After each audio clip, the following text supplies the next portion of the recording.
Una consulta más al pueblo. Está con nosotros el doctor Liber Andrade, él es analista político. Vamos a aprovechar para conversar sobre este proyecto de consulta que envía el presidente de la Corte Constitucional, porque recién ahí deberán ser calificadas y darle luz verde para que se ejecute la consulta o el referéndum, dependiendo del caso. A ver, doctor, ya ha habido un análisis por parte del colega abogado Vélez respecto de los alcances de la intención del gobierno al plantear esta pregunta. Yo voy al tema del escenario, porque un tanto el plantear una consulta por parte del gobierno de turno significa también medir fuerzas con la oposición.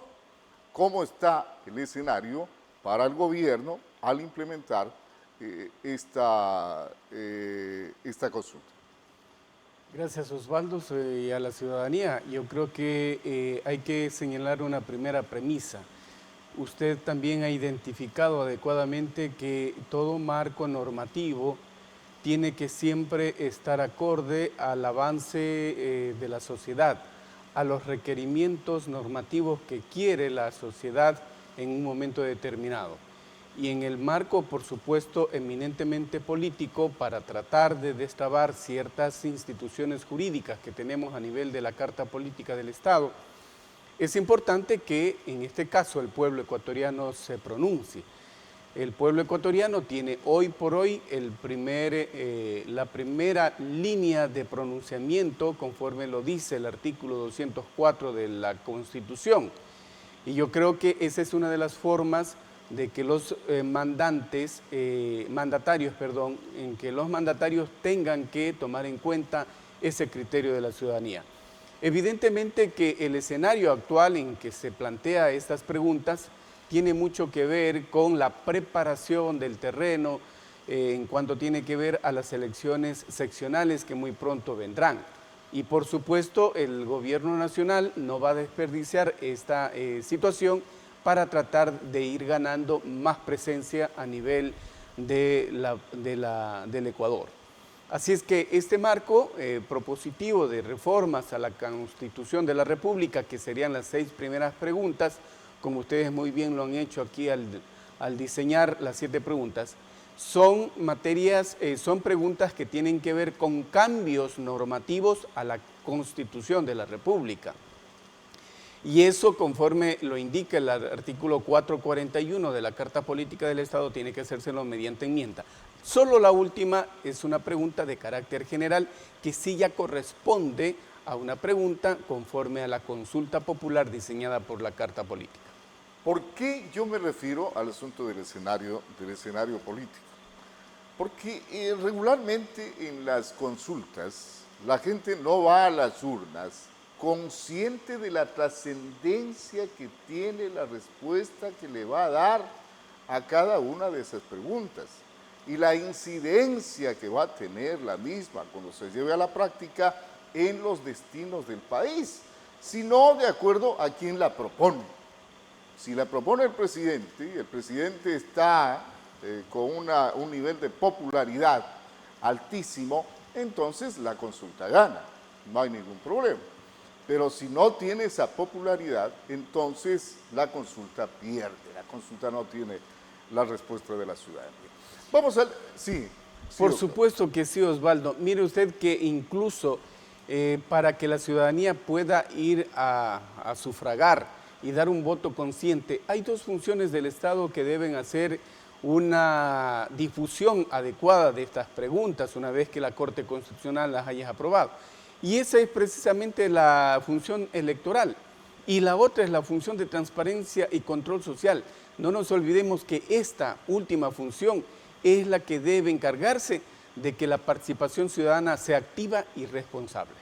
Hablemos de la importancia de estas preguntas. Se pretende revisar la prohibición que existe en la Constitución para que ya no existan bases extranjeras en territorio ecuatoriano y como resultado de ese mandato definitivamente se prohibió que continúe la base en Manta. Se pretende retomar esto con el propósito seguramente de reforzar la lucha contra la delincuencia, contra el narcotráfico, contra la inseguridad. Sí, precisamente uno de los elementos que la Presidencia de la República está en este momento argumentando es precisamente aquello. No nos olvidemos que incluso con la presencia de las bases militares estadounidenses antes del 2008, había un control, si se quiere, adecuado de parte de aquellos grupos criminales que se dedicaban al narcotráfico.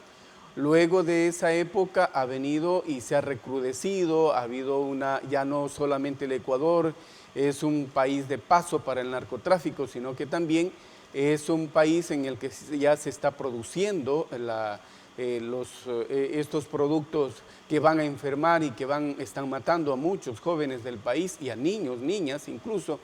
Y por supuesto que desde esa óptica, y yo le decía al inicio, usted también lo verificaba así, es importante responder a la sociedad ecuatoriana los requerimientos que se quieren para poder salir de estos graves problemas que se vive con normativa que vaya a cambiar y que de alguna u otra manera también ayuden al Ecuador a salir de esta problemática.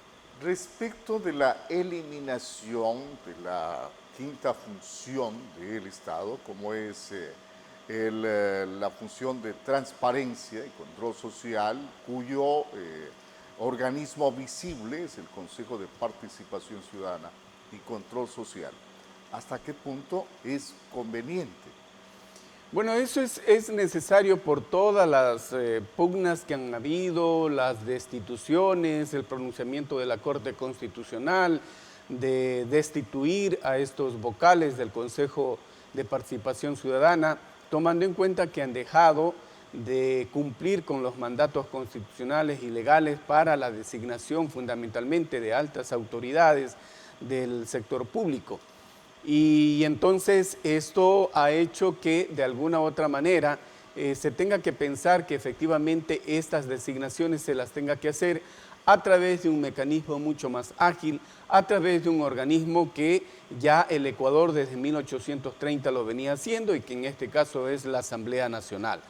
Yo creo que el momento que se quite solamente el Consejo de Participación Ciudadana como tal dentro de la función electoral, dentro de la función de transparencia y control social, no se está atacando de manera íntegra la estructura de esta función. Lo único que estaríamos haciendo es de que estas designaciones de las autoridades pasen a la Asamblea y que el resto de organismos que son parte de la función de transparencia, como son las superintendencias, la Defensoría del Pueblo, la Defensoría Pública y otras, en cambio se dediquen también a tratar de canalizar el debido encauzamiento para que la ciudadanía entienda, comprenda su necesidad importante de participar activamente en todas las situaciones del asunto local, nacional. Y es una pena que se tome este tipo de medidas que tal parece necesario después que este organismo, que tenía una función o que tiene una función importantísima, generar la participación de la ciudadanía en el control de los actos de las personas elegidas por ellos en las urnas, además pedirles cuentas de sus actos, es lamentable que no hayan cumplido con su objetivo, porque claro, la designación de autoridades de control, por ejemplo, se pretendió sacar esa responsabilidad del entonces Congreso Nacional, hoy Asamblea Nacional, para entregársela a un organismo supuestamente para evitar la injerencia política. Y eso es lo que no se ha podido conseguir y a consecuencia de eso las pugnas internas y la falta de trabajo efectivo de ese organismo.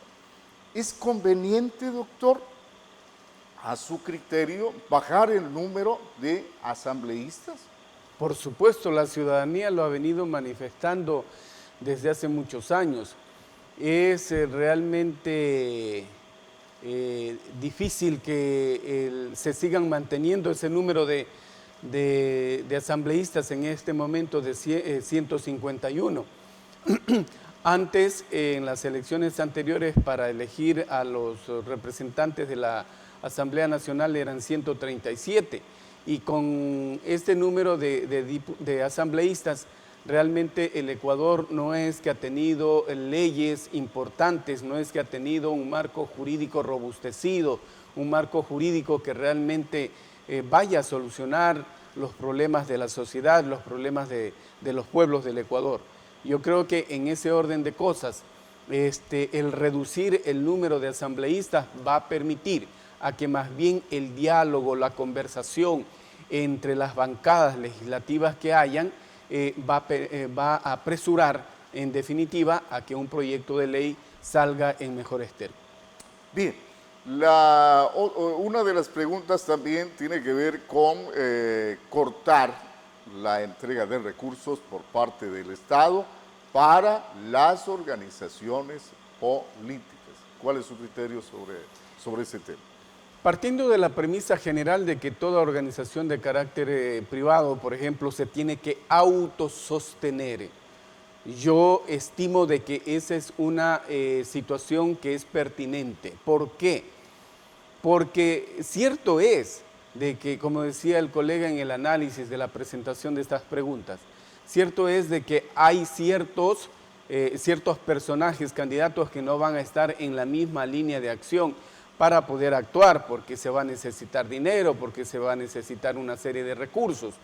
Pero todo va a depender del ingenio, todo va a depender de cómo también los militantes, los adherentes de cada partido o movimiento político traten de renovar y traten de hacer una campaña política que trate de llevar adelante a su o sus candidatos. Entonces, no es adecuado que con la misma plata de los ecuatorianos tengamos que estar, en este caso, respaldando económicamente a la mayoría o a todos los candidatos, porque eso sería una forma de, si nosotros criticamos que hay ciertos sectores que solamente están esperando dinero por parte del Estado ecuatoriano, asimismo, hoy es denostable que tengamos que aportar para que estos partidos y movimientos políticos tengan el auspicio económico. Y además, no nos olvidemos que en vez de solucionar los problemas de participación ciudadana, los problemas de dirigencia en cada uno de los movimientos y partidos políticos, se han vuelto más bien en instituciones o de alguna manera en emprendimientos y en empresas de ciertos o determinados dirigentes políticos a nivel nacional y local. Claro, y los recursos se siguen generando permanentemente y claro, los dirigentes de esos partidos o los dueños, entre comillas, de esos partidos solamente abren sus tiendas en tiempos de campaña y no hay un control efectivo respecto de qué destino se ha dado a esos recursos que recibieron del Estado. ¿Qué pasa con la pretensión de controlar a los jueces de la Corte Constitucional, inclusive a través de un juicio político? Bueno, toda autoridad pública, conforme lo dice la Constitución de la República y la misma Ley Orgánica de Participación Ciudadana, toda autoridad pública debe estar sometido al escrutinio, a la censura, tiene que estar sometido a responder por los actos que inadecuadamente puedan ellos, en este caso, expedir a través de las sentencias que lo hace la Corte Constitucional. Y entonces no podemos tener a ciudadanos o funcionarios de primera o segunda categoría. Todos deberían, en este caso, rendirle cuentas al Ecuador y a los ecuatorianos para poder realmente verificar si es que esas actividades las han hecho ajustadas a la normativa jurídica. Y yo creo que desde ese punto de vista es importante que esta pregunta sea adecuadamente también analizada por los ecuatorianos Y lo único que vamos a tener allí, el inconveniente es que le estamos preguntando a la misma Corte Constitucional para ver si pasa o no esa pregunta. Bueno, ahí le pregunto algo. ¿No habría ahí un riesgo de amedrentar, de intimidar a la Corte Constitucional desde un ente eminente político como es la Asamblea Nacional? Por ejemplo, el presidente Noboa propone leyes, van las demandas de inconstitucionalidad a la Corte Constitucional y ellos suspenden artículos. Entonces, los señores de la Asamblea Nacional tendrían la potestad de llevarlos a juicio por esa situación, ¿o no? Claro que sí, Osvaldo. Y el tema es muy simple, es de deducción muy fácil. Tenemos los principios del peso y contrapeso. Para que haya gobernabilidad, para que haya que el camino democrático se abra de mejor forma, evidentemente que cada una de las funciones del Estado, desde ese principio de independencia, tengan que realizar sus actividades conforme al mandato constitucional y legal. Pero el momento que en ciertas instituciones hay una posición eminentemente partidista antes que legal y constitucional, por supuesto que ahí se amerita un control por parte de los ecuatorianos y que en este caso sería un control por parte de esa democracia indirecta representativa que sería la Asamblea Nacional. El tema de los casinos, ¿qué trascendencia tiene? Porque a mí me recuerda el tiempo en que se consultaba al pueblo sobre los toros, sobre los gallos de pelea. ¿Qué trascendencia tiene eso? A lo mejor el presidente de la República lo está viendo por el lado eminentemente económico. Yo creo que este es un tema que se lo pretende reinstalar a nivel del país, porque eso ya lo teníamos. Y lo que se hizo en el 2011 fue precisamente tratar de que salgan este tipo de juegos, este tipo de juegos de azar, de todas las actividades, no solamente en los hoteles de 5 estrellas donde existía esto, sino que ya se estaba diseminando a nivel de las empresas privadas. Y lo que hoy en cambio se está diciendo es que debe haber una limitación para que sean por parte de estos hoteles 5 estrellas que tengan aquello. Evidentemente que allá no va a poder acceder el pueblo como tal, los sectores sociales medios o bajos no van a poder hacerlo. Y entonces será una forma de salir de la rutina de estas personas que tienen de alguna manera recursos y que irán a esos sitios para tratar de salir de todo el estrés que los ecuatorianos vivimos. Pero si se lo ve como se está planteando, que habría ahí aparentemente una parte de los dineros que van a ser utilizados para el tema del combate a la desnutrición infantil y otros elementos, me parece que desde ese punto de vista sería importante. Pero esa es la única pregunta de consulta popular.